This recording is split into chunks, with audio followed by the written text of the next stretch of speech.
Students, नमस्कार, सत श्री अकाल, आदाब, वड़क्कम। स्वागत है आपके पसंदीदा चैनल मैग्नेट ब्रेन्स पर।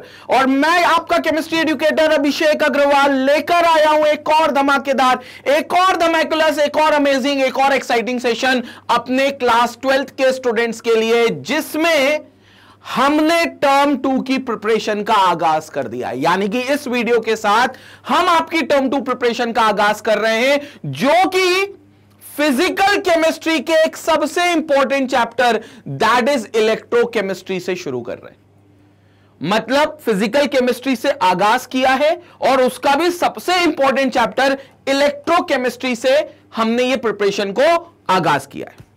अब सवाल यह है कि ये सबसे इंपॉर्टेंट क्यों है? माट साहब इतना क्यों बोल रहे हैं कि यार सर ये सबसे इंपॉर्टेंट है? पहली बात तो देखो, तुम्हारे एग्जाम में आने वाला है और अच्छे खासे वेटेज को लेकर आने वाला है, इसलिए इंपॉर्टेंट है। क्योंकि वेटेज की बात हमने अपने लाइव सेशन में करी थी। इलेक्ट्रोकेमिस्ट्री, केमिकल काइनेटिक्स और सरफेस केमिस्ट्री, ये तीनों चैप्टर फिजिकल केमिस्ट्री के मिला के 13 मार्क्स कैरी करेंगे। तो 13 मार्क्स में इसका वेटेज आप मानकर चलो फिर भी 6 मार्क्स का कम से कम होगा, 5 से 6 मार्क्स का। दूसरी बात, इस चैप्टर की इंपॉर्टेंस, एग्जाम को थोड़ा सा साइड में रखते हैं, इस चैप्टर की इंपॉर्टेंस तुम्हारी जिंदगी में भी बहुत है भाई। अब तुम सोचोगे सर हमारी जिंदगी में, हाँ सर एग्जाम में आ रहा है तो, अरे एग्जाम की बात ही नहीं है बच्चों। बात यह है कि इस चैप्टर की इंपॉर्टेंस इतनी है कि अगर ये चैप्टर नहीं होता मान लो, तो तुम्हारी जिंदगी से एक बहुत ही जरूरी चीज गायब रहती। अब तुम बोलोगे सर ऐसे ही क्या? मतलब वो एक ऐसी चीज है जिसके बिना तुम आज की डेट में अपनी जिंदगी इमेजिन ही नहीं कर सकते, तुम्हारा टाइम ही नहीं कट सकता। वो जरूरी चीज तुम्हारी जिंदगी से मिस होती अगर ये चैप्टर नहीं होता तो। अब तुम बोलोगे सर बताओ तो सही वो चीज क्या है? बताएंगे धीरे धीरे, हौले हौले, ठंडे ठंडे बताएंगे भाई, सारे पत्ते खोलेंगे। लेकिन अभी तो हमने शुरुआत जो करी है वो करी है किसके साथ? इंट्रोडक्शन के साथ।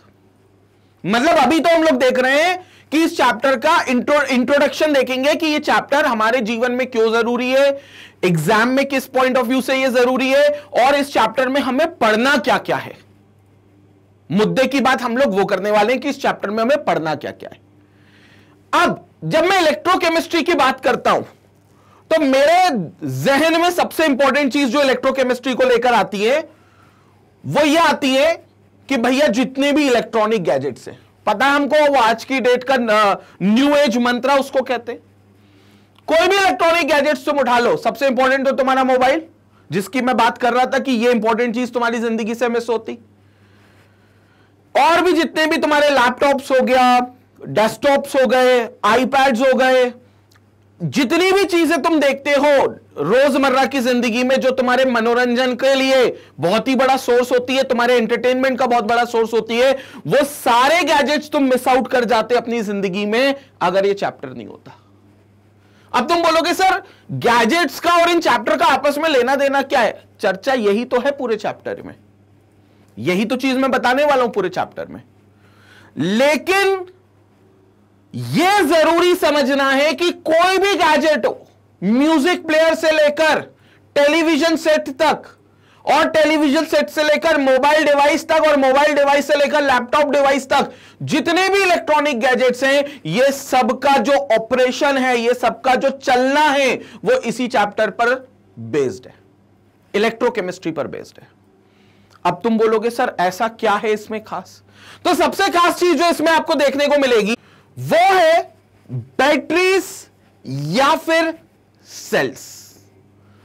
मतलब बैटरीज और सेल एक ऐसी चीज है भाई साहब जिसके बिना ये सारे इलेक्ट्रॉनिक गैजेट्स, ये सारे इलेक्ट्रॉनिक डिवाइसेस आप ऑपरेट कर ही नहीं सकते थे, बैटरीज या फिर सेल्स की वजह से। और इनफैक्ट आजकल तो देख ही रहे होगे कि भैया इलेक्ट्रिकल व्हीकल्स आ गए, बैटरी ऑपरेटेड व्हीकल्स आ गए, और अपनी सरकार उसको प्रमोट भी बहुत कर रही है, जरूरी भी है, क्योंकि जिस हिसाब से फ्यूल का प्राइस रुक ही नहीं रहा है, सेंचुरी को पार करता हुआ डबल सेंचुरी की ओर है, तो उसके जरूरी है कि वहां पर हम किसी ऑल्टरनेटिव सोर्स ऑफ एनर्जी की बात करें, और जो इलेक्ट्रिकल एनर्जी है वो एक ऑल्टरनेटिव सोर्स बन जाता है। तो जितने भी इलेक्ट्रॉनिक डिवाइसेस है, इवन आपकी जो व्हीकल्स आज की डेट में आ रही है, आपका जो लैपटॉप्स हैं, आपके जो मोबाइल है, आपके जो एयरपॉड्स हैं, जो आईपॉड्स हैं, इन सब में एक चीज ऑपरेट होती है, वो है बैटरी। अब सवाल यह कि बैटरी का काम क्या है, मुद्दा यह कि बैटरी का काम क्या है। तो बैटरी का काम सिंपल यह है कि भैया इलेक्ट्रिकल एनर्जी को प्रोड्यूस करना है। किसको प्रोड्यूस करना है? इलेक्ट्रिकल एनर्जी को प्रोड्यूस करना है। मतलब इलेक्ट्रिकल एनर्जी अगर प्रोड्यूस हो गई तो ये सारे डिवाइसेस काम करने लगेंगे, दौड़ने लगेंगे। और बैटरी इसकी जिम्मेदारी लेती है कि उस डिवाइस को इलेक्ट्रिसिटी सप्लाई करने का काम मेरा होगा। मेरा मतलब मेरा नहीं, बैटरी ऐसा बोलती कि उसका होगा। अब सवाल यह है कि वो बैटरी के अंदर इलेक्ट्रिकल एनर्जी आएगी कैसे? उस बैटरी के अंदर जो इलेक्ट्रिसिटी प्रोड्यूस हो रही है, जो वो ट्रांसफर करके उस डिवाइस को दे रहा है ताकि वो डिवाइस ऑपरेशन कर सके, चल सके, वो इलेक्ट्रिकल एनर्जी बैटरी में आएगी कैसे? तो बैटरी के अंदर सिंपल तौर पे कराई जाती है एक केमिकल रिएक्शन। बैटरी के अंदर सिंपल तौर पे कराई जाती है क्या? एक केमिकल रिएक्शन। अब वो कौन सी केमिकल रिएक्शन होती है इसकी चर्चा हम बाद में करेंगे, लेकिन यह कंफर्म है कि उस बैटरी के अंदर होगी एक केमिकल रिएक्शन, और उस केमिकल रिएक्शन का जो आउटपुट होगा, उस आउटपुट में आपको इलेक्ट्रिकल एनर्जी मिलने वाली है। और फिर ये इलेक्ट्रिकल एनर्जी ट्रांसफर हो जाएगी उसके मैकेनिज्म में, और वो वहां से उस डिवाइस को रन कराएगी, उस डिवाइस को ऑपरेट कराएगी। तो मुद्दा यह है कि ये बैटरीज के अंदर होती है केमिकल रिएक्शन, और चूंकि केमिकल रिएक्शन होती है इसलिए ये हमारी किससे जुड़ जाता है? केमिस्ट्री से। इसलिए ये हमारी किससे जुड़ जाता है? केमिस्ट्री से, क्योंकि केमिकल रिएक्शन मतलब केमिस्ट्री का खेल। अब तुम समझो, इलेक्ट्रिकल एनर्जी का प्रोडक्शन या उसका आगे बढ़कर इलेक्ट्रॉनिक डिवाइसेस को देना, यह फिजिक्स का काम है, यह पूरा फिजिक्स का काम है, जबकि केमिकल रिएक्शन का होना केमिस्ट्री का काम है। मतलब यह एक ऐसा चैप्टर है जिसमें फिजिक्स और केमिस्ट्री का गठबंधन हो गया भाई। फिजिक्स और केमिस्ट्री की साठगांठ हो गई है, और दोनों चैप्टर की एप्लीकेशन आप इस चैप्टर में देखोगे। अब तुम बोलोगे अच्छा सर ऐसी बात है तो फिर ये चैप्टर हम केमिस्ट्री में क्यों पढ़ते हैं सर, फिजिक्स में क्यों नहीं पढ़ते? फिजिक्स में भी पढ़ोगे इसके, बट उसके फिजिकल एस्पेक्ट्स पढ़ोगे। जैसे जब ट्रांसफर होगा बैटरी से तो किस वायर के थ्रू होगा, कितना रेजिस्टेंस होगा, कितना करंट होगा, ये सब बातें आप फिजिक्स में करते हो।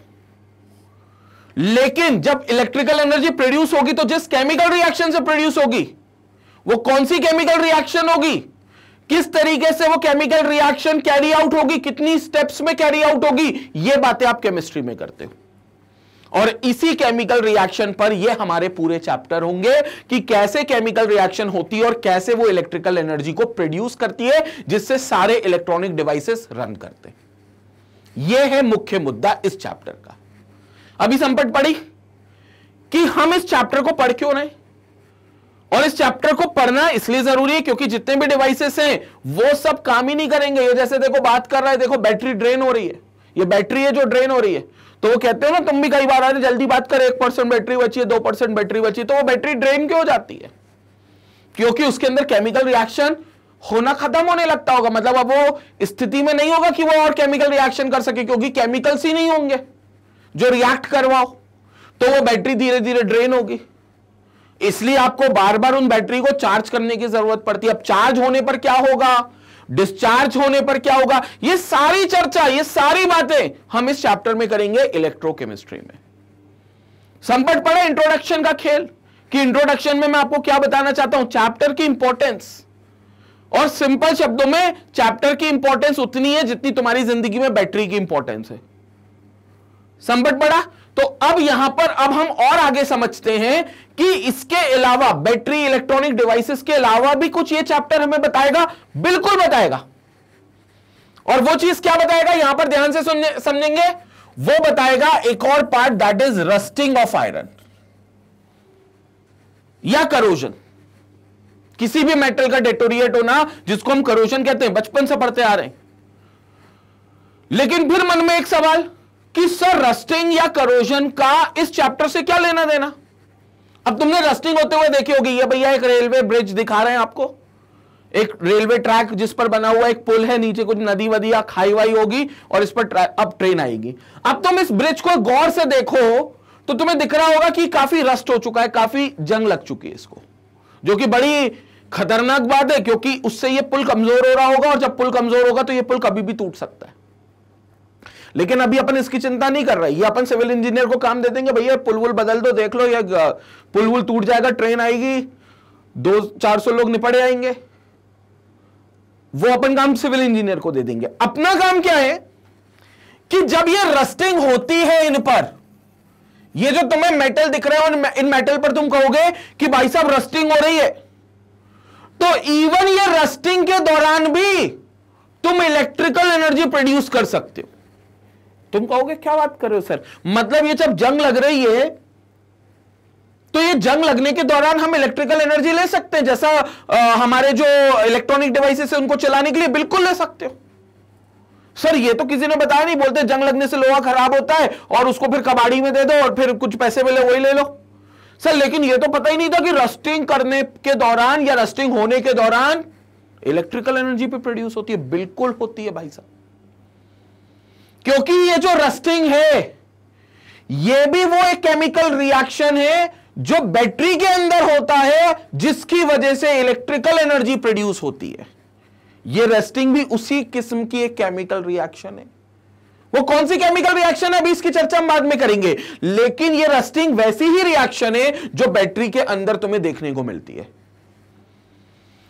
अच्छा सर, मतलब रस्टिंग के दौरान हम इलेक्ट्रिकल एनर्जी प्रोड्यूस कर सकते हैं, तो सर फिर ये जो ट्रेन इस ट्रैक पर आएगी उस ट्रेन को चला लेंगे। अरे भाई साहब, इतनी भी इलेक्ट्रिकल एनर्जी प्रोड्यूस नहीं होती। मतलब इलेक्ट्रिकल एनर्जी प्रोडक्शन की भी तो एक कैपेसिटी होती है, वो एक वोल्टेज वहां पर जो प्रोड्यूस होगा उसके बिहाफ पर वो करंट जो डेवलप होगा, तो वो वोल्टेज तो इतना होना चाहिए ना कि अच्छा करंट मिले। हमें क्या पढ़ा है ओम्स लॉ ने कि भैया जितना ज्यादा वोल्टेज होगा उतना ज्यादा वायर करंट कैरी करेगा। छोटा वोल्टेज छोटा करंट, बड़ा वोल्टेज बड़ा करंट, छोटी बैटरी छोटा वोल्टेज आएगा और बड़ी बैटरी में बड़ा वोल्टेज आएगा, तो करंट उसके हिसाब से चलेगा। अब मैंने तुम्हें कह दिया कि ये इलेक्ट्रिसिटी प्रोड्यूस करेगी रस्टिंग वाला पार्ट। मैंने तुम्हें कह दिया कि जो रस्टिंग ऑफ आयरन है ये बिल्कुल कैपेबल है। यहां पर मैं बकायदा लिख भी देता हूं अगर तुम्हें दिक्कत ना हो तो, it is capable of producing electrical energy. मैं बिल्कुल ये कह सकता हूं कि ये क्या कर सकता है, इलेक्ट्रिकल एनर्जी प्रोड्यूस कर सकता है रस्टिंग वाला part, this rusting of iron. लेकिन वो इतना वोल्टेज इंड्यूस नहीं कर सकता कि आप इतनी भारी भरकम ट्रेन को रन कर सको। मतलब वो जो वोल्टेज होगा वो बहुत कम वोल्टेज होगा जो वो प्रोड्यूस कर सकता होगा, जो इनसफिशिएंट होगा लार्ज इलेक्ट्रॉनिक डिवाइसेस या लार्ज व्हीकल्स को ऑपरेट करने के लिए। बट स्टिल थोड़ा बहुत भी अगर वोल्टेज आ गया तो हम उसे कहेंगे कि भैया उसने इलेक्ट्रिकल एनर्जी प्रोड्यूस कर दी। अब वो कैसे होगा, कौन सी केमिकल रिएक्शन होगी, ये तो पूरे चैप्टर में बात करनी है। पहले तो हम ये समझ रहे कि चैप्टर में पढ़ना क्या क्या है, ये चीज आपको आई होप संपट पड़ी होगी। तो रस्टिंग ऑफ आयरन जैसी चीजें वो भी इलेक्ट्रिकल एनर्जी प्रोड्यूस कर सकती हैं और उन इलेक्ट्रिकल एनर्जी को तुम छोटे मोटे इस्तेमाल में ले सकते हो।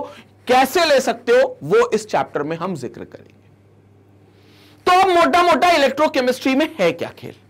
इलेक्ट्रोकेमिस्ट्री में सर ये खेल है कि बैटरीज होंगी या कोई भी ऐसी चीज होगी जिसमें केमिकल रिएक्शन हो रही होगी और वो केमिकल रिएक्शन को हम इलेक्ट्रिकल एनर्जी में प्रोड्यूस कैसे करेंगे, कितनी इलेक्ट्रिकल एनर्जी में प्रोड्यूस करेंगे, ये सब बातों पर डिस्कशन करेंगे और ये सब बातों की पढ़ाई करेंगे।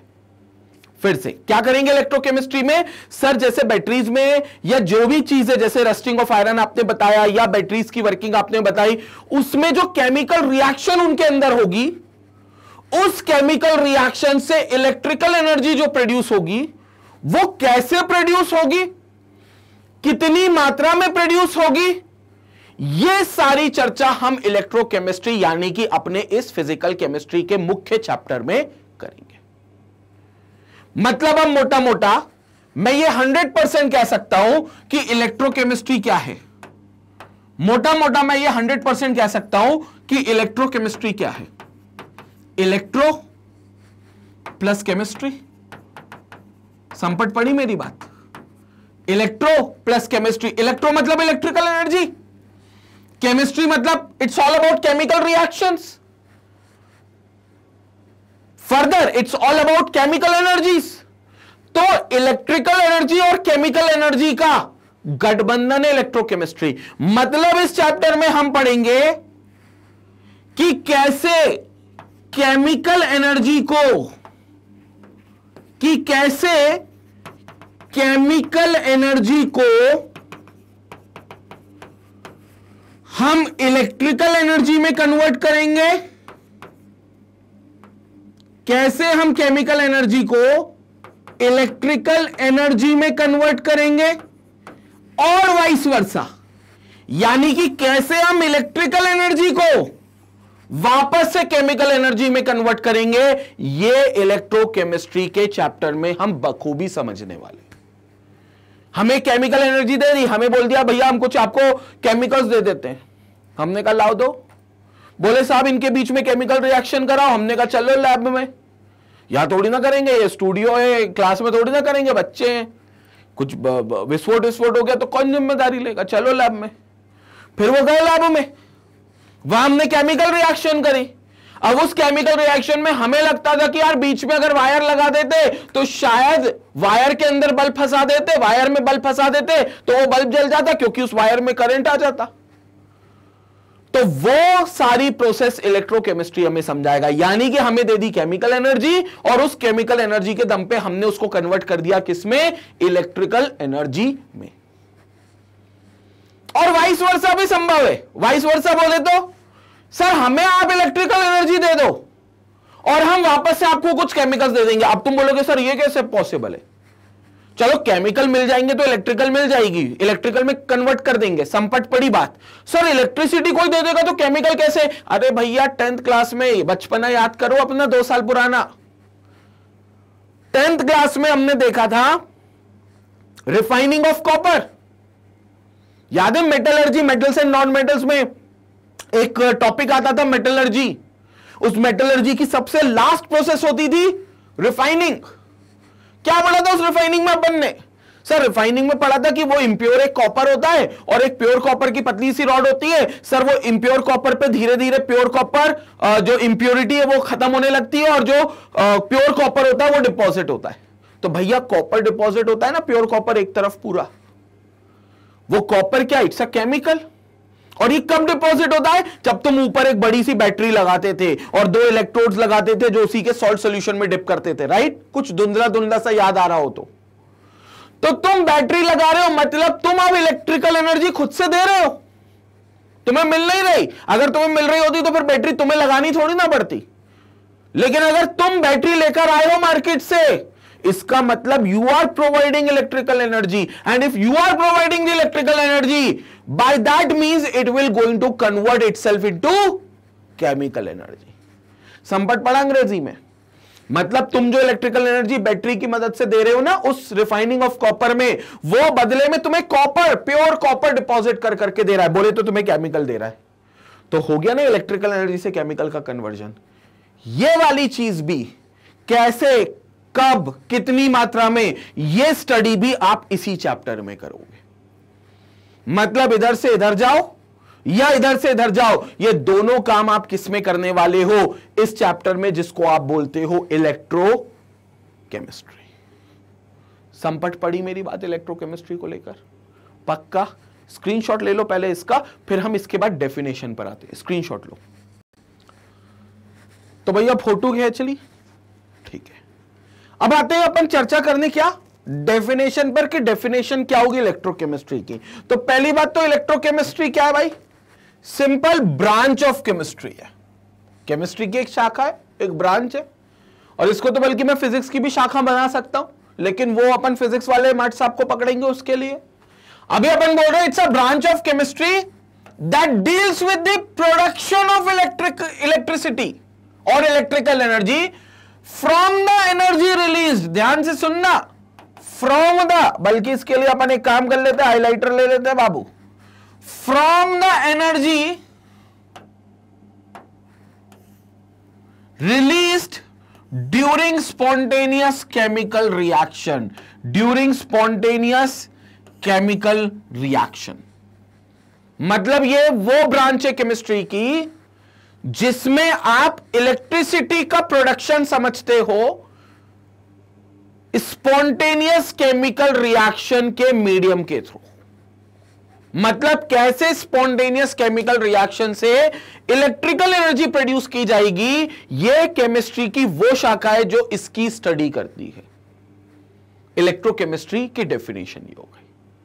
अब तुम समझोगे सर सब कुछ समझ में आ गया, लेकिन ये एक वर्ड समझ में नहीं आया जिसको लिखा इनने बड़े चाव से, that is spontaneous. Sir spontaneous का मतलब क्या है? स्पॉन्टेनियस का मतलब अगर अपन अंग्रेजी में समझे, मतलब अंग्रेजी का हिंदी अनुवाद समझे, तो जो चीज खुद से हो सके ऑटोमेटिकली अपन उसको कहते हैं स्पॉन्टेनियस। मतलब उसको कुछ कराने की या कहीं से कुछ उसको ऑपरेट करने के लिए कोई एक्सटर्नल सोर्स या एक्सटर्नल एनर्जी की जरूरत ना पड़े, उन प्रोसेस को हम स्पॉन्टेनियस कहते हैं। जैसे ये पेन है, पेन को मैं ऊपर फेंकूंगा तो तुम्हें सोर्स एक इलेक्ट्रिकल एनर्जी एक सोर्स ऑफ एनर्जी चाहिए। जैसे मैं पेन को ऊपर फेंकूं तो तुम्हें एक ताकत चाहिए मुझसे जो पेन को ऊपर फेंके, तो मैं इसके लिए सोर्स हो गया ऊपर फेंकने पे। लेकिन मैंने तो इस पेन को सिर्फ ऊपर फेंका था, भाई साहब ये पेन नीचे कैसे आया? मैंने तो इस पेन को ऊपर फेंकने में ताकत लगाई थी, लेकिन ये पेन नीचे कैसे आया? अपने आप से। ठीक है तुम इसमें ग्रेविटी का रोल मानते हो, बट तुम मेरा रोल तो नहीं मानते ना, क्योंकि मेरा रोल तो पेन को ऊपर फेंकने में था, नीचे फेंकने में नहीं था। तो फिर नीचे तो ये मैं मानूंगा कि ये खुद से आया। बोले तो पेन का नीचे आना इज अ स्पॉन्टेनियस प्रोसेस, इसे कहते हैं हम स्पॉन्टेनियस।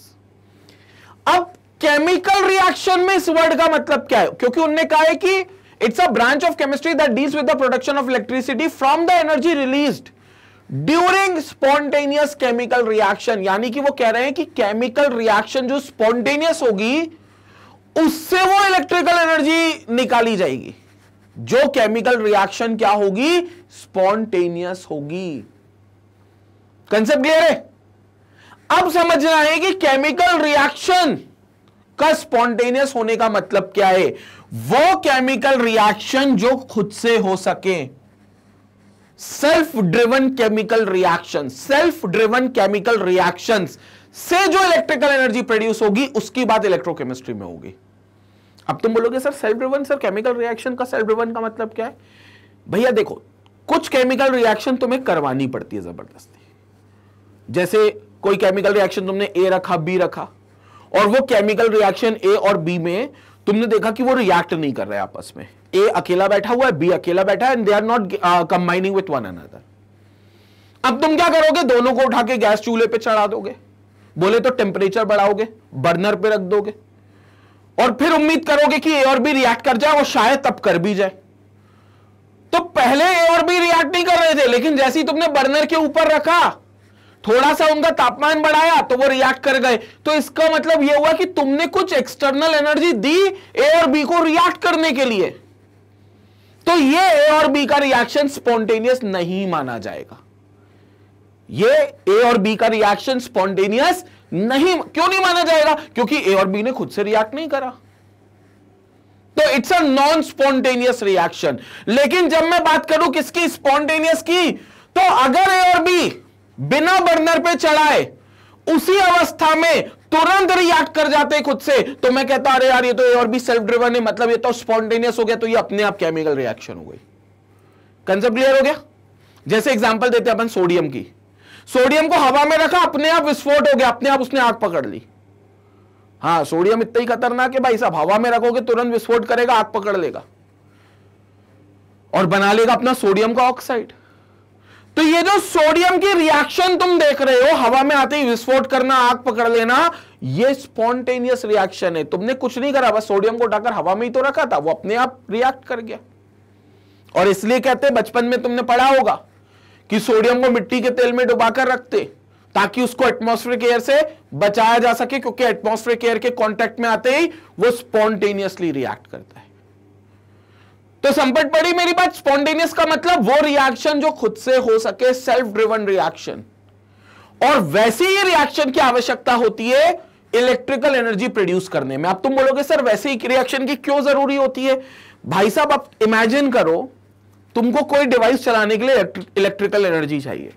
सपोज करो तुमको तुम्हारा लैपटॉप चलाना है और उस लैपटॉप को चलाने के लिए you need certain amount of electrical energy. अब तुमने क्या करा, बैटरी के अंदर एक ऐसा बक्सा फिट कर दिया, छोटा सा एक ऐसा कोई चीज फिट कर दी जिसके अंदर केमिकल रिएक्शन हो रही है, जिसको हम बैटरी कहते हैं। अब लेकिन तुमने देखा सर उस बैटरी के अंदर जो केमिकल रिएक्शन है वो खुद से नहीं हो रही। मेरी बात समझ में आ रही है? मतलब तुमने क्या करा, तुमने एक बैटरी ले ली, सिंपल तौर पे यहां पर समझेंगे अपन इस बात को कि तुमने सिंपल तौर पर यहां पर एक बैटरी ले ली, ऐसी बैटरी ले ली, और इस बैटरी के अंदर तुमने कहा कि सर इसके अंदर अपन ने कुछ केमिकल्स ठूस दिए। मैं कहा बढ़िया बात है, केमिकल्स ठूस दिए तो, लेकिन सर दिक्कत यह है कि इस बैटरी के अंदर जब हमने केमिकल ठूसे तो हमने देखा कि सर वो बैटरी के अंदर केमिकल रिएक्शन खुद से रिएक्ट नहीं कर रहे थे। मैंने कहा यार खुद से रिएक्ट नहीं कर रहे तो फिर क्या? कहते सर उनको रिएक्ट करवाना पड़ता। मैंने कहा रिएक्ट करवाना पड़ता मतलब? कहते सर इसके अंदर जो केमिकल्स हमने भरे हैं, इस बैटरी के अंदर जो हमने क्या केमिकल्स भरे हैं, वो बैटरी के अंदर केमिकल्स अपने आप रिएक्ट नहीं कर रहे। मैंने कहा फिर क्या करोगे? तो तुमने कहा सर इस बैटरी के अंदर जो केमिकल्स हैं उनको रिएक्ट करने के लिए मैं कोई एक्सटर्नल डिवाइस लगा देता हूं। मैं कहा एक्सटर्नल डिवाइस बोले तो तुमने कहा सर कोई ऐसा डिवाइस लगा देता हूं जो उस बैटरी को काम करवाए। मतलब मैं कोई एक्सटर्नल डिवाइस की मदद से वो केमिकल रिएक्शन ऑपरेट करवा देता हूं, एक्सटर्नल डिवाइस की वजह से, या कह लो एक्सटर्नल एजेंसी की वजह से। ये कोई भी एजेंसी हो सकती है एक्सटर्नल। और तुमने क्या करा, इस केमिकल रिएक्शन को करवा दिया बैटरी के अंदर। फिर ये केमिकल रिएक्शन ने आगे चलकर क्या किया, उस मशीन में, उस डिवाइस में गई जिस डिवाइस में बैटरी लगी थी, और उस डिवाइस के अंदर उसने क्या करा, इलेक्ट्रिकल एनर्जी प्रोड्यूस कर दी। उस डिवाइस के अंदर इसने क्या किया, इलेक्ट्रिकल एनर्जी प्रोड्यूस कर दी। तो इस डिवाइस के अंदर उसने क्या करा भाई, इलेक्ट्रिकल एनर्जी प्रोड्यूस कर दी। तो पहले क्या किया तुमने, एक एक्सटर्नल एजेंसी का इस्तेमाल किया, क्योंकि बैटरी खुद से चल नहीं रही थी। इस बैटरी के अंदर एक केमिकल रिएक्शन जो खुद से नहीं हो रही थी, इस एक्सटर्नल एजेंसी की मदद से वो रिएक्शन हो गई, और वो रिएक्शन से होने के बाद जो इलेक्ट्रिकल एनर्जी प्रोड्यूस हुई वो हमने आगे चलकर उस डिवाइस को दे दी। मतलब वो इलेक्ट्रिकल एनर्जी हमने आगे चलकर उस डिवाइस को दे दी जिसको तुम यूज करना चाहते हो अपने मनोरंजन के पर्पस से या XYZ किसी भी पर्पस से। अब मेरा तुमसे सवाल यह है कि जब तुमने कोई एक्सटर्नल एजेंसी लगाई है इस बैटरी को चलाने में, और फिर बैटरी से केमिकल रिएक्शन करके इलेक्ट्रिकल एनर्जी बनाई जो आगे चलकर उस डिवाइस को चला रही है, तो तुम इस एक्सटर्नल एजेंसी को तो फिर डायरेक्ट यूज कर लेते। मेरी बात समझ पड़ी? फिर बैटरी का काम क्या था? जब यह भी खुद से नहीं चलती, इसके लिए तुमने एक एक्सटर्नल एजेंसी बाहर की कोई डिवाइस से मदद ली है, तो उस बाहर की डिवाइस को बैटरी चलाने के बजाय सीधा इलेक्ट्रिकल एनर्जी प्रोडक्शन में लगा देते, सीधा डिवाइस को रन करने में लगा देते, तो सीधा डिवाइस उसी एक्सटर्नल एजेंसी से रन हो जाता। मतलब ये बैटरी तो फिर फालतू की लगाई ना तुमने बीच में। और ये बैटरी हमारे लिए फालतू की क्यों हो गई? क्योंकि ये बैटरी खुद से काम नहीं कर पा रही थी। और इसके लिए अगर हमें एक्सटर्नल एजेंसी लगाना है तो हम पागल हैं क्या? हम एक्सटर्नल एजेंसी सीधे उसी डिवाइस पे ना लगाकर इलेक्ट्रिकल एनर्जी प्रोड्यूस करके अपना डिवाइस चला ले, तो बैटरी की जगह भी बचेगी और अपना खर्चा भी बचेगा। इसीलिए हम इस बैटरी को फालतू मान लेंगे यहां पर, लेकिन हम चाहेंगे हमारी बैटरी सेल्फ ड्रिवन हो, खुद से चले, किसी एक्सटर्नल एजेंसी की मदद से ना चले। उसके लिए जरूरी है कि जो केमिकल हम इस बैटरी के अंदर ठूसे वो केमिकल्स स्पॉन्टेनियस केमिकल रिएक्शन करने चाहिए। यानी कि वो केमिकल रिएक्शन तो करेंगे वो केमिकल्स, लेकिन खुद से, कोई एक्सटर्नल एजेंसी की आवश्यकता हमें ना पड़े। तो वो केमिकल रिएक्शन अगर स्पॉन्टेनियस होती है बैटरी के अंदर, तो ये क्लियर है कि वो केमिकल रिएक्शन अगर स्पॉन्टेनियस होगी तो बैटरी खुद से काम करेगी। बैटरी जब खुद से काम करेगी तो इलेक्ट्रिकल एनर्जी प्रोड्यूस करेगी। जब बैटरी इलेक्ट्रिकल एनर्जी प्रोड्यूस करेगी तो हमारा जो भी डिवाइस होगा XYZ, वो डिवाइस ऑपरेट हो जाएगा। मुद्दे की बात संपट पड़ी, ये मुद्दे की बात। अगर इसको अभी चलाने के लिए तुम्हें एक्सटर्नल एजेंसी चाहिए तो लानत है ऐसी बैटरी पर, फेंको इसको, जगह भी घेर रही है, पैसा भी खर्च कर रही है, और एक्सटर्नल एजेंसी इसको चलाने के लिए चाहिए भी, क्यों इसको लगाए? फिर एक्सटर्नल एजेंसी डायरेक्ट यहीं कनेक्ट कर देंगे, इसको हटा देंगे। इसलिए हमारी बैटरी जो होनी चाहिए वो ऐसी होनी चाहिए जिसके अंदर एक ऐसा केमिकल हो जो खुद से रिएक्शन कर सके, और खुद से रिएक्शन कर सके बोले तो स्पॉन्टेनियस केमिकल रिएक्शन हो। कैसी केमिकल रिएक्शन हो? स्पॉन्टेनियस, जो खुद से हो सकती है। And not necessarily all the chemical reactions are spontaneous, जरूरी नहीं कि हर केमिकल रिएक्शन स्पॉन्टेनियस हो। इसलिए इन बैटरी के अंदर जो केमिकल्स हम भरने वाले हैं उसका सिलेक्शन बहुत इंपॉर्टेंट होगा। संपट पड़ रही है, बातों की गहराइयों तक समझ रहे हो कितना ही? क्योंकि यह संपट पड़ना बहुत जरूरी है कि केमिकल कोई भी नहीं भर सकते तुम इस बैटरी के अंदर। तुमने कहा सर फलाना ए केमिकल भर दो, फलाना बी केमिकल भर दो और सर बैटरी चला दो। अरे अपने घर की खेती थोड़ी ना भाई कि ए और बी को तुमने कुछ भी भर दिया और बोला कि सर अब तो बैटरी चली जाएगी। ए और बी ऐसे सिलेक्टेड होने चाहिए जो बैटरी के अंदर जाकर खुद से ड्रिवन हो सके, खुद से केमिकल रिएक्शन कर सके। अगर खुद से केमिकल रिएक्शन नहीं कर सकते, फालतू की बैटरी है, जरूरत नहीं है हमें ऐसे बैटरी की। संपट पड़ गई बात। इसलिए और अब इस चैप्टर में तुम ये भी जानोगे कि किस तरीके के केमिकल्स तुम इसके अंदर भरोगे, किस तरीके के केमिकल से तुम ये बैटरी के अंदर भरोगे ताकि वो बैटरी क्या कर सके, खुद से चल सके, वो केमिकल्स क्या कर सके, स्पॉन्टेनियस केमिकल रिएक्शन कर सके। इसलिए केमिकल का सिलेक्शन इंपॉर्टेंट होता है, जो इस चैप्टर में हम पढ़ेंगे। संपट पड़ गई होगी अब बात। लपक के इसका स्क्रीनशॉट लेंगे, फिर हम लोग आगे चर्चा करेंगे। लपक के स्क्रीनशॉट लेंगे, ले लिया भैया स्क्रीनशॉट। अब समझे मेरी बात को। अब मुद्दा यह है कि सर जब से आप स्पॉन्टेनियस केमिकल रिएक्शन तो कह रहे हो, आप ये भी बता चुके हो कि स्पॉन्टेनियस का मतलब क्या है, वो केमिकल रिएक्शन जो खुद से हो सके, जिसको कराने के लिए किसी अर्जी फर्जी एक्सटर्नल एजेंसी की जरूरत ना पड़े, उसको हम स्पॉन्टेनियस केमिकल रिएक्शन कहेंगे। लेकिन सर वो केमिकल रिएक्शन कौन सी होगी? मैं कहूंगा केमिकल रिएक्शन तो केमिकल रिएक्शन होगी यार। बोले नहीं सर, हमने तो 10th क्लास में पढ़ा था टाइप्स ऑफ केमिकल रिएक्शन, याद करो। टाइप्स ऑफ केमिकल रिएक्शन, हाँ सर याद आ रहा है sir. Types of chemical reaction में कॉम्बिनेशन रिएक्शन जैसे तुम कहोगे कि अगर हमने पढ़ी थी तो मैं कहूंगा हाँ वो एक टाइप है। Displacement reaction, decomposition reaction, double displacement reaction, याद है? उन्हीं रिएक्शन के टाइप में तुमने एक और सबसे इंपॉर्टेंट रिएक्शन पढ़ी होगी जिसका नाम था रिडॉक्स रिएक्शन। याद आया?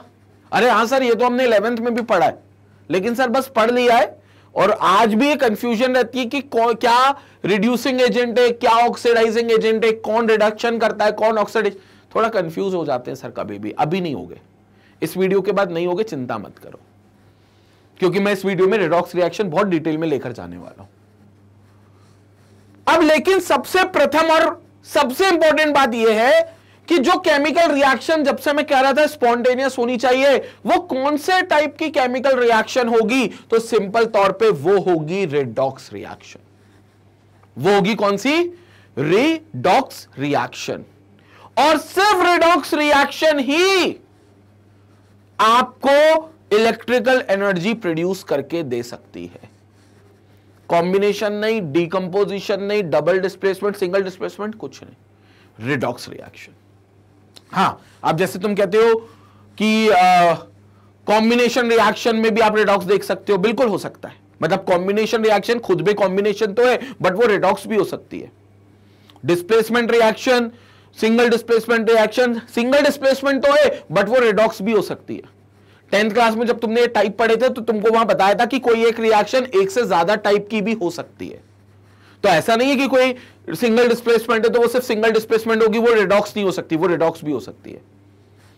तो मोटे रूप में जो रिएक्शन होगी it should be redox reaction, और अगर वो रेडॉक्स रिएक्शन हुई तो उसमें हम इलेक्ट्रिकल एनर्जी को निकाल सकते हैं, उससे हम इलेक्ट्रिकल एनर्जी को ऑब्टेन कर सकते हैं। अब मुद्दा यह है कि वो रेडॉक्स रिएक्शन में होगा क्या, मतलब उस रेडॉक्स रिएक्शन में मेनली तुम्हें क्या चीजें मिलेंगी और क्या चीजें समझ में आएंगी वो तुम्हें समझना है।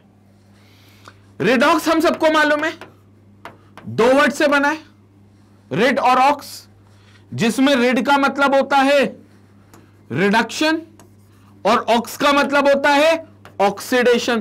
तो एक हो गया हमारा रिडक्शन प्लस दूसरा हो गया हमारा ऑक्सीडेशन। अब इसको समझने के लिए हम कुछ डेफिनेशन पर गौर करेंगे, लेकिन बेसिक डेफिनेशन को हम अभी साइड करेंगे। हम 12th के लेवल पर पढ़ रहे हैं तो 12th के लेवल पर बात करेंगे। रिडक्शन और ऑक्सीडेशन की अगर हम बात करें तो सिंपल शब्दों में रिडक्शन को हम बोलेंगे it's a gain of electron, it's a gain of electrons. मतलब वो कोई भी एटम या कोई भी स्पीशी केमिकल रिएक्शन के दौरान अगर अपने अंदर इलेक्ट्रॉन को गेन कर ले तो हम उसको कहेंगे कि उस स्पीशी ने या उस एटम ने खुद का रिडक्शन कर दिया, खुद को रिड्यूस कर दिया, because reduction is nothing but gain of electrons. तो कोई भी स्पीशी, कोई भी एटम केमिकल रिएक्शन में जब इलेक्ट्रॉन को गेन कर लेगा तब हम कहेंगे कि वो स्पीशी, वो एटम खुद को रिड्यूस कर रहा है और उसको हम रिडक्शन कहेंगे। On the contrary to this, अगर कोई भी एटम या कोई भी स्पीशी केमिकल रिएक्शन के दौरान लॉस ऑफ इलेक्ट्रॉन करे, वो बोले कि भाई साहब हम इलेक्ट्रॉन को लॉस कर रहे हैं, यानी कि हम अपने अंदर से इलेक्ट्रॉन्स को निकाल रहे, लूज कर रहे हैं, तो हम कहेंगे उस एटम ने या उस स्पीशी ने खुद का ऑक्सीडेशन कर लिया, खुद को ऑक्सीडाइज कर लिया।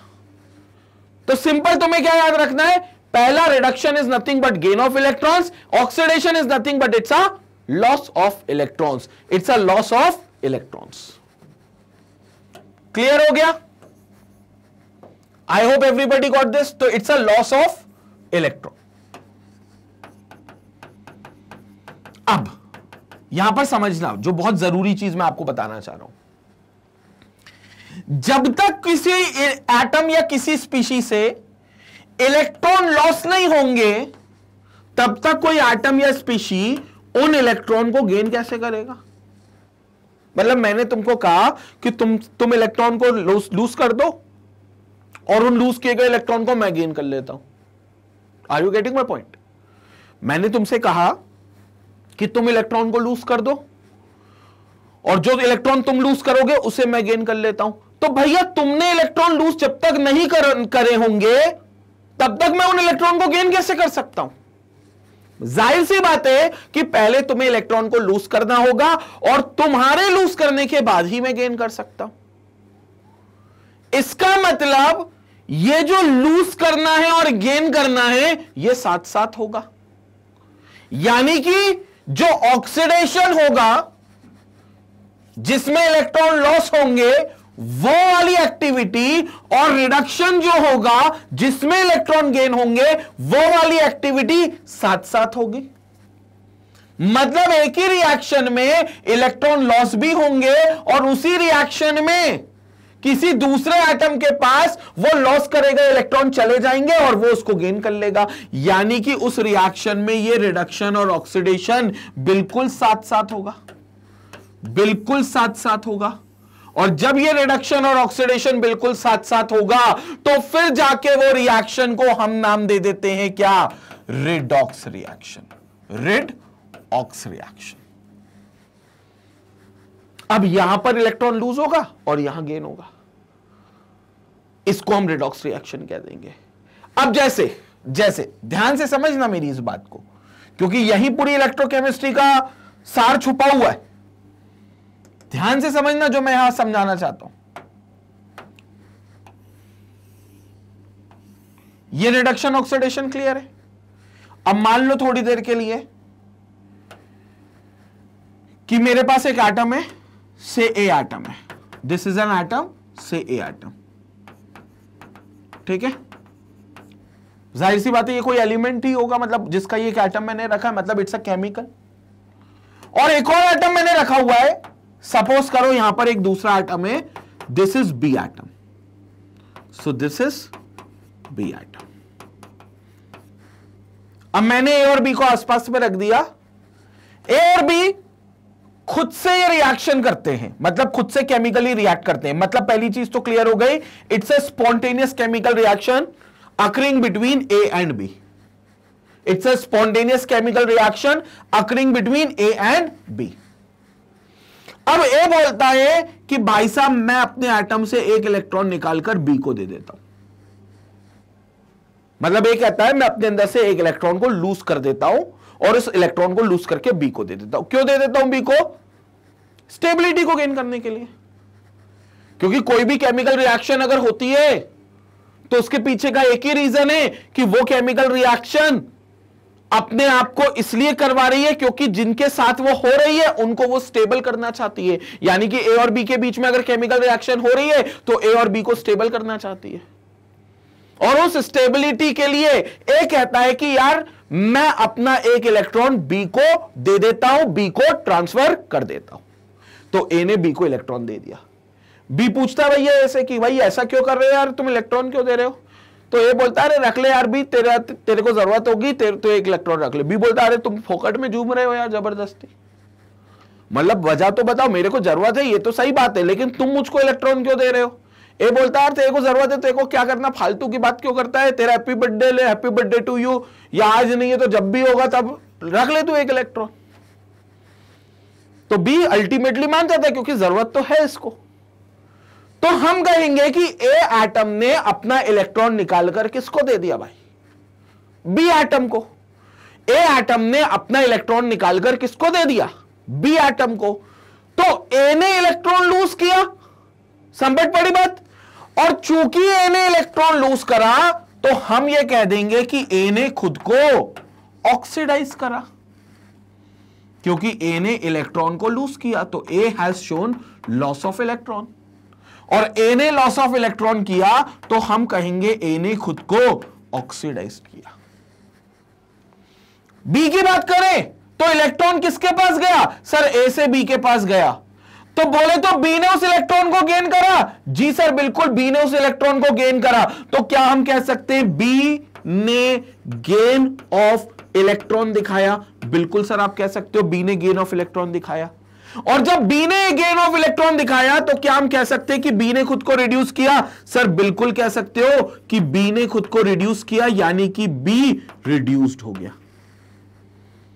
तो क्या मैं कह सकता हूं ए और बी के बीच में जो रिएक्शन हुई, बोले तो रिएक्शन का मतलब बोले तो इलेक्ट्रॉन का जो ट्रांसफर हुआ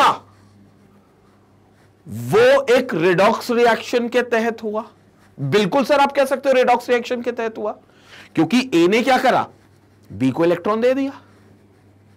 ए ने क्या करा? बी को इलेक्ट्रॉन दे दिया। तो ए ने इलेक्ट्रॉन लूज करा, बी ने गेन करा। और ए ने जब लूज करा तो खुद को ऑक्सीडाइज कर लिया, और बी ने जब उस इलेक्ट्रॉन को गेन करा तो खुद को रिड्यूस कर दिया। तो ए और बी ने केमिकली रिएक्ट किया, खुद से किया, कोई तुमने तो मदद नहीं करी कि ए के अंदर से इलेक्ट्रॉन छीना, मुक्के मुक्के मारे ए को और फिर इलेक्ट्रॉन लेकर बी को जबरदस्ती उसकी जेब में इलेक्ट्रॉन रख दिया, जैसे बुआ तुमको जाते वक्त 200 का नोट रखती है जेब में। ऐसा तो किसी ने कुछ नहीं किया, कोई एक्सटर्नल एजेंसी तो आई नहीं। ये ए और बी को आसपास रखा, ये सारा काम इनने खुद से किया। तो ये स्पॉन्टेनियस हो गया और ये हो गई केमिकल रिएक्शन, क्योंकि इलेक्ट्रॉन का ट्रांसफर हुआ। क्योंकि इलेक्ट्रॉन का ट्रांसफर हो या शेयर हो वो केमिकल रिएक्शन में होता है। और ये रिएक्शन हुई रिडॉक्स रिएक्शन के तहत। बोले तो रिडॉक्स रिएक्शन ही इस रिएक्शन का नाम होगा, क्योंकि एक लूज कर रहा है और एक गेन कर रहा है। एक बात समझ में आई? अभी सुनना, अभी खत्म नहीं हुआ है। अब इस रिडॉक्स रिएक्शन के दौरान, यानी कि ये जो इलेक्ट्रॉन जा रहे हैं, अभी तो तुमने एक एक एटम लिया तो एक बार इलेक्ट्रॉन चला गया, ऐसे तो तुम एक एक बहुत सारे एटम लोगे और बी के भी बहुत सारे एटम लोगे, तो हर एटम से एक इलेक्ट्रॉन बी के पास जाएगा, हर एक ए एटम से इलेक्ट्रॉन बी के पास जाएगा, हर एक ए एटम से इलेक्ट्रॉन बी के पास जाएगा। तो ये इलेक्ट्रॉन तो आते जाते रहेंगे। समझ पड़ी मेरी बात? मतलब ये रिडॉक्स रिएक्शन तो बहुत ज्यादा मात्रा में होती रहेगी और खुद से होती रहेगी, बोले तो स्पॉन्टेनियसली होती रहेगी।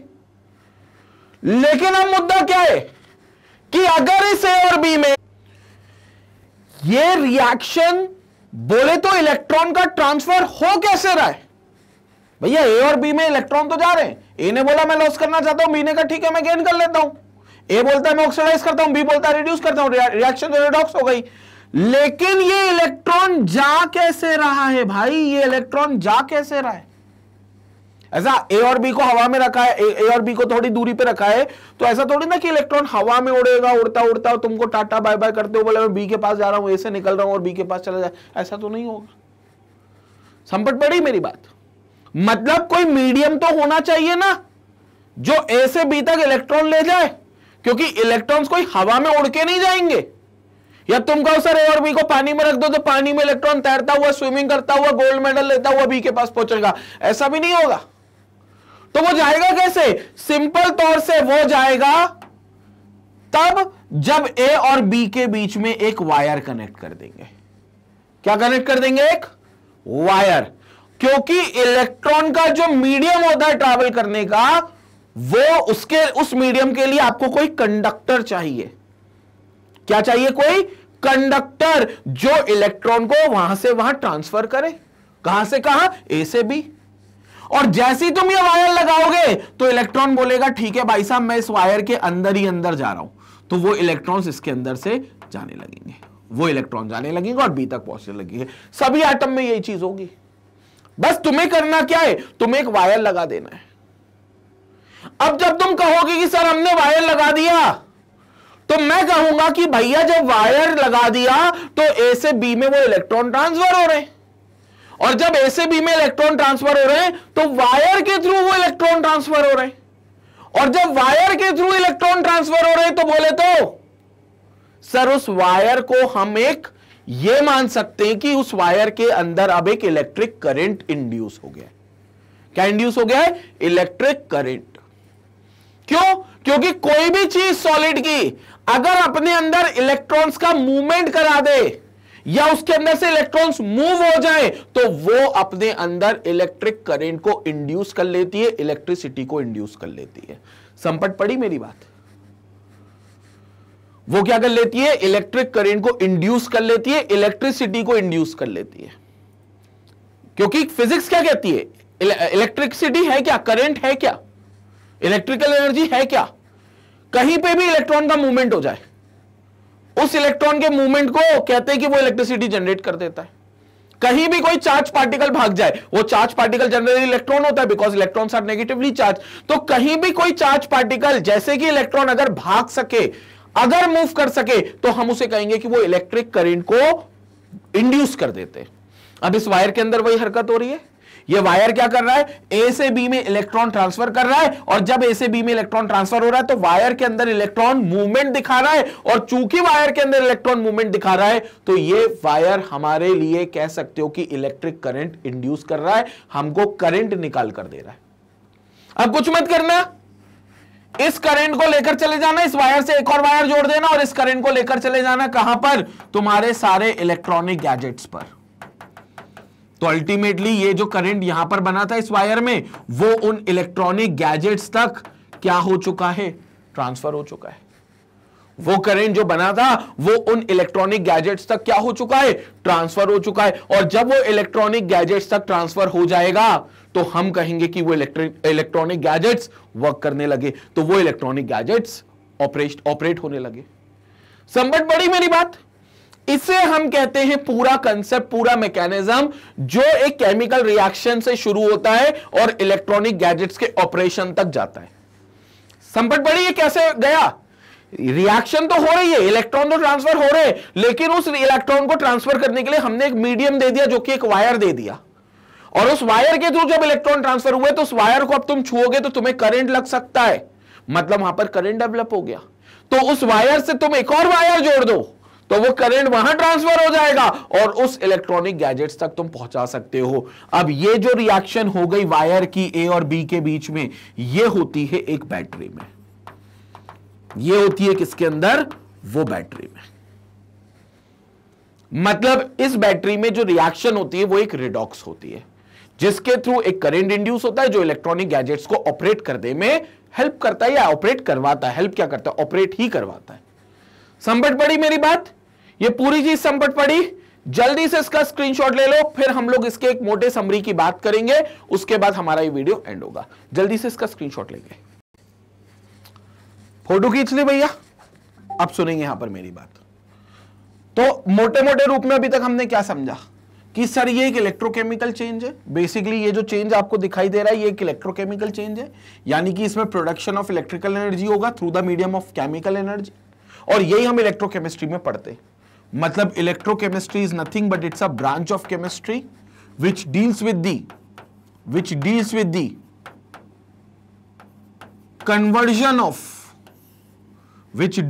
the conversion of chemical energy to electrical energy or vice versa.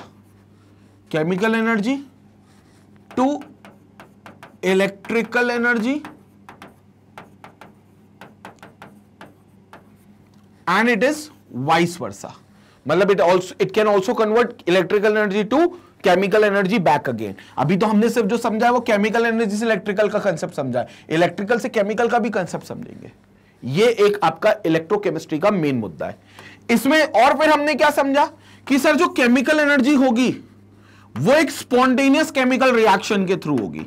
मतलब वो केमिकल एनर्जी जो हमें मिल रही है जो बाद में जाकर इलेक्ट्रिकल में तब्दील होगी, वो एक स्पॉन्टेनियस केमिकल रिएक्शन के थ्रू होने वाली है, स्पॉन्टेनियस केमिकल रिएक्शन के थ्रू होने वाली है। और वो स्पॉन्टेनियस केमिकल रिएक्शन कोई और नहीं, सिंपल एक तरीके की कौन सी रिडॉक्स रिएक्शन होगी। सिंपल एक तरीके की कौन सी रिडॉक्स रिएक्शन होगी, और वो रिएक्शन जाकर कन्वर्ट करेगी आगे चलकर इलेक्ट्रिकल एनर्जी। ठीक है, वैसे तो देखो केमिकल रिएक्शन में इलेक्ट्रॉन का ही कोई खेल होता है। हम जब 10th क्लास में थे तो हमारा पहला चैप्टर हुआ करता था केमिकल रिएक्शन एंड इक्वेशन। उसमें हमने पढ़ा था what is a chemical reaction. तो उसमें हम बोलते थे कि few substances react together which are called as reactants in order to form new substances that are called as products. वो रिएक्ट करने के दौरान हम ये कंसेप्ट समझते थे कि वो या तो इलेक्ट्रॉन को ट्रांसफर करते हैं या इलेक्ट्रॉन की शेयरिंग करते हैं। अगर ट्रांसफर करते तो इलेक्ट्रोवेलेंट बॉन्ड बनाते हैं, शेयरिंग करते तो कोवेलेंट बॉन्ड बनाते। ऐसी बातें हमने काफी कुछ की थी, और इस बात से हमने अल्टीमेटली ये कंक्लूजन ड्रॉ किया था कि chemical reaction is all about the activities of electron. अब वो हरकत होगी इलेक्ट्रॉन की, अब चाहे वो हरकत ट्रांसफर के रूप में हो या शेयरिंग के रूप में हो। बस हमने इस चैप्टर में क्या किया, उस हरकत को पहले तो फिक्स कर लिया कि वो इलेक्ट्रॉन का ट्रांसफर होगा। एक एटम होगा जो इलेक्ट्रॉन को लूज करेगा और दूसरा एटम होगा जो उस इलेक्ट्रॉन को गेन करेगा। जो लूज करेगा वो खुद को ऑक्सीडाइज करेगा, जो गेन करेगा वो खुद को रिड्यूस करेगा। और इस ट्रांसफर में हमने उनको, उस इलेक्ट्रॉन को एक मीडियम दे दिया जो कि एक वायर है। हमने दोनों ए और बी को बोला भैया तुम अपने बीच में एक वायर लगा लो ताकि इलेक्ट्रॉन को आने जाने में दिक्कत ना हो। तो वो ए और बी के बीच में हमने एक वायर लगा दिया जो उस इलेक्ट्रॉन को मूव कराएगा। कंसेप्ट क्लियर है? और जब उस वायर में इलेक्ट्रॉन का मूवमेंट दिखाई देगा तो आप वोल्ट मीटर लगा लो, गैल्वेनोमीटर लगा लो, आपको एम मीटर लगा लो, आपको उस वायर के अंदर करंट की वैल्यू निकल कर आएगी, वोल्टेज की वैल्यू निकल कर आएगी, गैल्वेनोमीटर में डिफ्लेक्शन दिखाई देगा, जिससे यह साबित होगा कि उस वायर के अंदर करंट इंड्यूस हो चुका है क्योंकि उस वायर के अंदर इलेक्ट्रॉन मूव कर रहे हैं।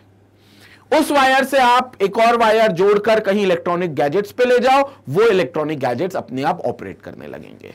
यह होता है पूरा कंसेप्ट। तो दिस इज अबाउट इलेक्ट्रोकेमिस्ट्री, जिसमें केमिकल एनर्जी इलेक्ट्रिकल एनर्जी में कन्वर्ट होगी। अभी हम इसी में आगे, इस वीडियो में नहीं, अपने आने वाले वीडियो में देखेंगे कि क्या हम इलेक्ट्रिकल एनर्जी को वापस से केमिकल में पा सकते हैं।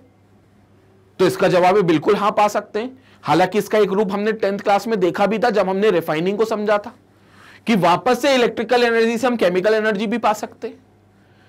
और ये दोनों चीजें जो होंगी जब एक साथ होंगी किसी एक ऐसे डिवाइस में, तो उस डिवाइस को हम इलेक्ट्रोकेमिकल सेल कह देंगे। अभी यहां पर आपने देखा इलेक्ट्रोकेमिकल चेंजेस लिखे हुए, वो मैं समझा रहा हूं उसी बात को। जब एक ऐसी डिवाइस बनाए जिसमें जब हमें लगे कि हमें केमिकल से इलेक्ट्रिकल चाहिए तो हम इस तरफ जा सके, या जब हमें लगे नहीं हम हमारे पास इलेक्ट्रिकल बहुत हो गया, अब उसको वापस से कुछ केमिकल में कन्वर्ट करो, तो हम इधर से इधर आ सके। एक ऐसे डिवाइस में हम अपनी मर्जी से ये दोनों काम में से कोई भी काम करें, उस डिवाइस को हम इलेक्ट्रोकेमिकल सेल कह देंगे और उसको हम कह देंगे इलेक्ट्रोकेमिकल चेंज जो उस सेल में हो रहा है। संपट बड़ी बात। तो अभी तो तुमने मोटे रूप में ये देख लिया कि how chemical energy gets converted into electrical energy through the means of a spontaneous chemical reaction which is nothing but a simple redox reaction. Clear? इसका जल्दी से स्क्रीनशॉट लो, इस पर थोड़ी सी और मैं चर्चा करूंगा, फिर हम लोग आगे बात करेंगे। पहले आप स्क्रीनशॉट लो। अब यहां पर एक मोटे रूप में अपन और थोड़ी बात समझ लेते हैं। वो बात क्या है कि जब तुम केमिकल एनर्जी से इलेक्ट्रिकल में जाओगे, मतलब थोड़ा इसको और खुल के लिखते हैं अपन कि भाई साहब जब आप केमिकल से इलेक्ट्रिकल में जाओगे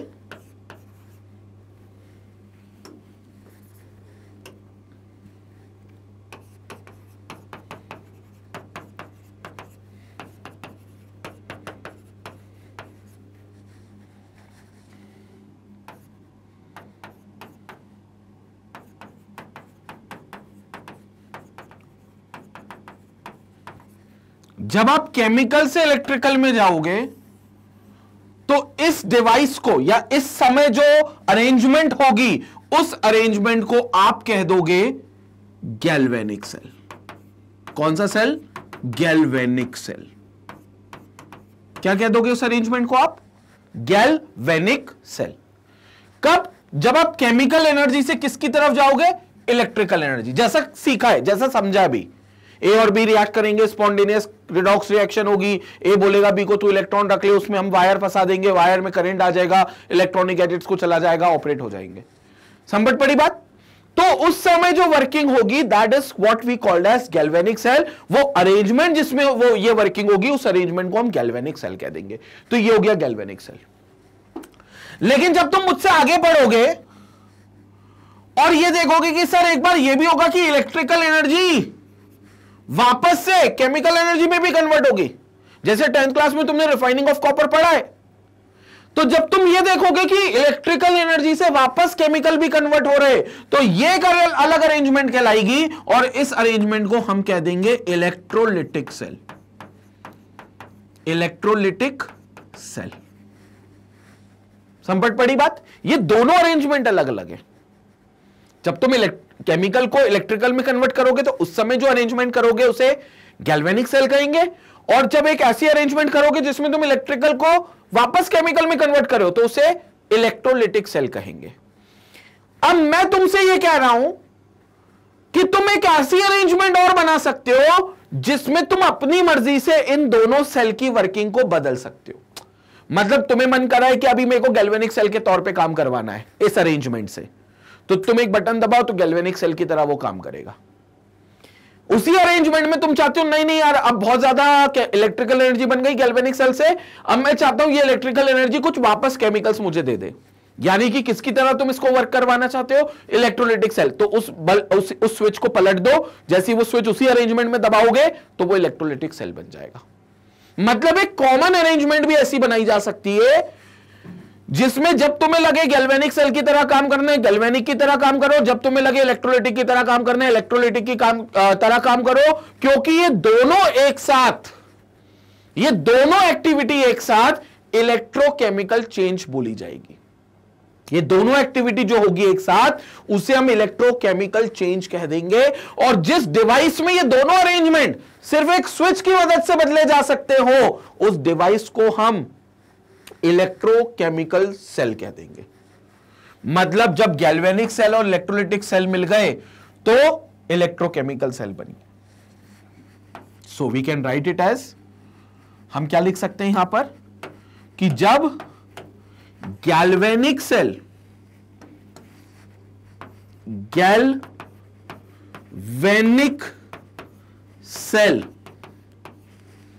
plus electrolytic cell, electrolytic cell दोनों एक साथ मिल गए तो हम उसे कहेंगे कि वो एक इलेक्ट्रोकेमिकल सेल बन गया।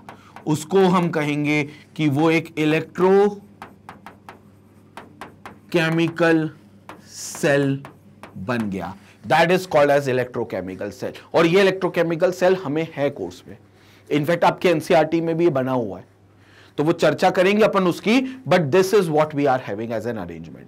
दोनों अरेंजमेंट एक साथ हो। गैल्वेनिक सेल की वर्किंग क्लियर है, जब केमिकल को इलेक्ट्रिकल में कन्वर्ट करना हो।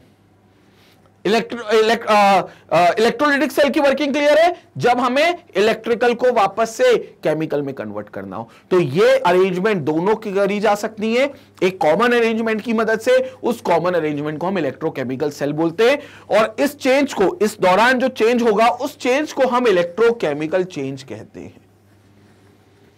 क्लियर हो गया? तो electrochemistry is nothing but the study of electrochemical change. What is electrochemical change? The conversion of chemical energy to electrical energy or vice versa. It means the conversion of electrical energy back into the chemical energy.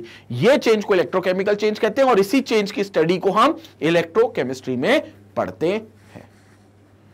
संपट पड़ी? अब तुमको लग रहा होगा sir introduction इतना बड़ा हो गया। भैया इंट्रोडक्शन में ही गहराइयां हैं। इंट्रोडक्शन का अगर तुम्हें डेप्थ समझ में आ गया, पूरा चैप्टर आगे से तुमको हलवा लगेगा, बिल्कुल हलवा लगेगा, कोई दिक्कत की बात नहीं है। बड़े आसान टॉपिक है, इसके बाद तो सब आसानी से समझ में आएंगे। अभी मेन मुद्दा यह कि इसका कोर चीज समझ लो, जो डेप्थ है उसको समझ लो, पूरा चैप्टर बड़ी आसानी से हो जाएगा। कंसेप्ट क्लियर हो गया? So what is electrochemistry? It's a study of electrochemical change. What is the study of electrochemical change? It's a change in which chemical energy can convert itself into electrical energy through the means of galvanic cell, or the electrical energy can be converted back into chemical energy through the means of electrolytic cell. So these both these activities simultaneously will be considered as an electrochemical change, and the device in which these two activities can be operated simultaneously is known as electrochemical cell. उसको हम electrochemical cell कह देंगे। Concept clear? बिल्कुल clear. अगर कोई भी doubt हो तो वीडियो के कमेंट सेक्शन में मुझे जरूर डाउट लिखकर भेजना, क्योंकि वीडियो के कमेंट सेक्शन को मैं बिल्कुल चेक करता हूं, और 100% उसमें जो भी फीडबैक आपका होगा या जो भी आपके डाउट्स होंगे उन क्वेरी को भी हम सॉल्व करेंगे। इसका स्क्रीनशॉट ले लें, इसके साथ हम वीडियो को कंक्लूड करेंगे। स्क्रीनशॉट लें। ओके, तो इलेक्ट्रोकेमिकल चेंजेस समझ में आ गए होंगे। इसके आगे का जो चीज होगी वो अब हम लोग अपने अगले वीडियो में देखेंगे। और भैया हिंदी मीडियम वालों के लिए बहुत ही जानदार, बहुत ही खुश वाली खबर है, बहुत ही अच्छी खुशखबरी है। वो ये है कि अब आपका मैग्नेट ब्रेन्स का हिंदी चैनल लॉन्च हो चुका है। मतलब जितने बच्चों को लगता था कि सर इंग्लिश टर्मिनोलॉजी हमें समझ नहीं आती है, या इंग्लिश टर्मिनोलॉजी को में हमें लिखना नहीं है, जैसे हम सर एटम को परमाणु ही बोलते हैं, एलिमेंट को हम अणु ही बोलते हैं, तो अगर तुम लोगों को यह लगता है कि हमें वही वर्ड्स चाहिए हिंदी के टर्मिनोलॉजी, तो अब एक्सक्लूसिव मैग्नेट ब्रेन्स ने अपना हिंदी चैनल लॉन्च किया है, जिसमें वीडियोस भी अपलोड होना चालू कर दिए हैं, और पूरी प्लेलिस्ट आपको वहां पर मिलेगी। इसी के साथ जैसा कि आपको पता है कि किंडरगार्टन टू 12th पूरा एब्सोल्युटली फ्री कोर्सेस है। ऐसा नहीं है कि यहां पर सिर्फ 2 चैप्टर को पढ़ाने के बाद आपसे बाकी चैप्टर के लिए पैसा मांग लिया जाता है। मैग्नेट ब्रेन्स, जैसा कि आपको पता है, काफी बच्चे बहुत पहले से जुड़े हुए हैं, एक ऐसा प्लेटफॉर्म है जहां पर किंडरगार्टन सेक्शन से लेकर आपके 12th क्लास तक के हर सब्जेक्ट, चाहे वो मैथ्स हो, केमिस्ट्री हो, फिजिक्स हो, बायो, एसएसटी हो, पॉलिटिकल साइंस हो, ईवीएस हो, कोई भी सब्जेक्ट हो, वो सारे चैप्टर्स, पूरा course up to your competitive exam absolutely free मिलता है। एब्सोल्युटली फ्री, कोई चार्जेस इस पे नहीं है। साथ ही आप magnetbrains.com की वेबसाइट पर विजिट भी कर सकते हो इफ यू वांट कि तुम सारे चैप्टर्स की प्रॉपर प्लेलिस्ट के हिसाब से पढ़ो, क्योंकि जब तुम YouTube पर जाते हो तो YouTube पर बहुत चीजें तुम्हें लेक्चर वाइज मिलती हैं, तो बहुत चीजें ऊपर नीचे हो जाती हैं, पहले कौन सा टॉपिक है बाद में कौन सा टॉपिक है, ये कंफ्यूजन होती है। तो magnetbrains.com पर जाकर तुमको प्रॉपर ऑर्गेनाइज्ड प्लेलिस्ट मिलेगी, जिसको तुम एक्सेस कर सकते हो और वहां से अपनी कंप्लीट पढ़ाई पूरी कर सकते हो। साथ ही चैनल को जरूर आपको क्या करना है, वीडियो पसंद आई तो लाइक करना है, चैनल को सब्सक्राइब करना है, और अपने जितने भी फ्रेंड्स हो, जितने भी कोचिंग के, कॉलोनी के, सोसाइटी के जितने भी मामा, बुआ, चाचा, ताऊजी के जितने भी बेटे बेटी हो, सबके साथ व्हाट्सएप पर ये लिंक शेयर करना है इस वीडियो का और इस चैनल का, और सबको कहना है इसको सब्सक्राइब करें। This is it from my side. Thank you for watching us. जल्दी मिलेंगे अगले वीडियो में, जिसको इसके बाद हम अगला पार्ट देखेंगे। तब तक अपना ख्याल रखें और मैग्नेट ब्रेन्स के साथ अपनी तैयारी जारी रखें। Thank you so much.